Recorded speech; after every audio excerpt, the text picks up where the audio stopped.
பரலோகம் எப்பொழுதும் பூமியை பரலோகமாக மாக்கணும்னு பிளான் பண்ணிக்கொண்டே இருக்கிறது.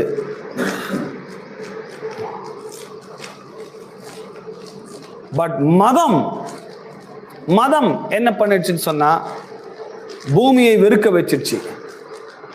மதம் பூமியை வெறுக்க கூடாது. பூமியை நம்பாது, பூமி பொல்லாதது, பூமி மோசமானது. இந்த பூமியில வாழ்றதை விட நம்ம பரலோகத்து போறது நல்லது.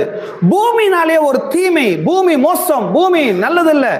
இந்த பூமி பாவப்பட்ட பூமி, பரிதாபமான பூமி என்று சொல்லி பூமியை பற்றின ஒரு தவறான அபிப்பிராயத்தை மதங்கள் மக்களுக்கு ஏற்படுத்திட்டாங்க. ஆகவேதான் பாருங்க, மதவாதிகள்